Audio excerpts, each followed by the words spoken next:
EPW India private limited one stop solution for all your IT needs लाया है आपके लिए धमाकेदार लकी ड्रॉ।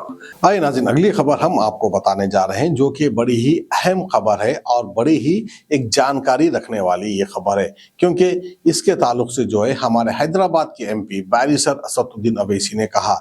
जब ये कहते हैं तो जाहिर सी बात है कुछ ना कुछ तो इसमें एक पॉइंट की बात तो होगी। तो बहरहाल असदुद्दीन अवैसी का ये कहना है कि अब जो है इलेक्शन को बस कुछ ही दिन बचे हैं, कुछ ही महीने बचे हैं, उससे पहले इलेक्शन कमिश्नर अरुण गोयल ने रिजाइन क्यों दे दिया, यानी 9 मार्च को इन्होंने इस्तीफा दे दिया, क्योंकि 13 मार्च के बाद इलेक्शन कमीशन शेड्यूल जारी करे। इससे ठीक पहले इलेक्शन कमिश्नर अरुण गोयल ने रिजाइन दे दिया।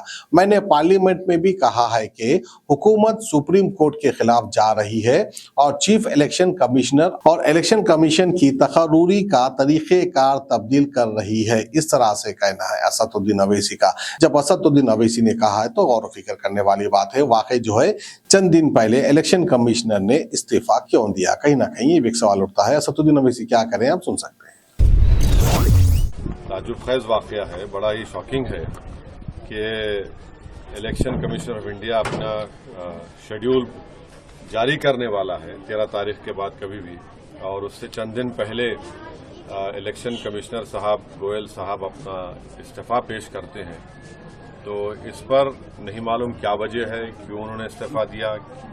और हमने मजलिस ने शुरू में ही हमने पार्लियामेंट में जब बिल लाया गया था चीफ इलेक्शन कमिश्नर के अपॉइंटमेंट का और इलेक्शन कमिश्नर के अपॉइंटमेंट का, मैंने खुलकर कहा था कि ये गलत तरीके से सुप्रीम कोर्ट के एक फैसले के खिलाफ जाकर हुकूमत चीफ इलेक्शन कमिश्नर और इलेक्शन कमिश्नर को अपॉइंट कर रही है। यानी एक तो प्राइम मिनिस्टर होंगे उसमें, और दूसरी कमेटी के मेंबर होंगे एक मिनिस्टर, और तीसरे जो है लीडर ऑपोजिशन होंगे। तो यानी आप दो हुकूमत की तरफ जब होंगे तो जाहिर हुकूमत अपने ही पसंद के लोगों को वहां पर election commissioner chief election commissioner बनाएगी। जो सर्च कमेटी है, सर्च कमेटी में भी पूरा मेंबर ज्यादा हुकूमत के हैं। तो ये बड़ा ही गलत कानून उन्होंने पास किया है। मोदी हुकूमत ने चीफ इलेक्शन कमिश्नर और इलेक्शन कमिश्नर का अपॉइंटमेंट जो किया जा रहा है, जो सुप्रीम कोर्ट के हालिया फैसले के खिलाफ है। सुप्रीम कोर्ट ने कहा था कि उस कमेटी में इस तरह से हुकूमत की मेजॉरिटी नहीं होनी चाहिए, क्योंकि इलेक्शन फ्री एंड फेयर होना चाहिए। और उसके लिए बहुत ज़रूरी है कि जो अपॉइंटमेंट होता है वो भी आवाम को नजर आए कि भाई ये न्यूट्रल लोगों को अपॉइंट किया जा रहा है जो इलेक्शन को फ्री एंड फेयर भी कराएंगे। तो खैर मोदी हुकूमत अपने गुरूर और तकब्बुर की हमेशा मुजाहरे करती आ रही है, और उनके पास 300 MP हैं, तो वो समझ रहे हैं कि वो सुप्रीम कोर्ट के फैसले के खिलाफ जाएंगे, मनमानी करेंगे। तो ये जो कानून पास किया गलत है। और आपका जो सवाल था कि इलेक्शन कमिश्नर साहब ने अपना इस्तीफा दिया, वो खुद बताए तो बेहतर होगा, या हुकूमत बताए कि ऐन इलेक्शन से पहले नोटिफिकेशन जारी करने से पहले उनका इस्तीफा क्या है, ये बड़ा माने खैज है या फिर कुछ वजूहात है। हुकूमत को चाहिए कि वो बताएं क्या वजह है। और फिर अब आ गया कि हुकूमत एक इलेक्शन से नोटिफिकेशन से पहले अब आप वो 2 इलेक्शन कमिश्नरों को अपॉइंट करेंगे।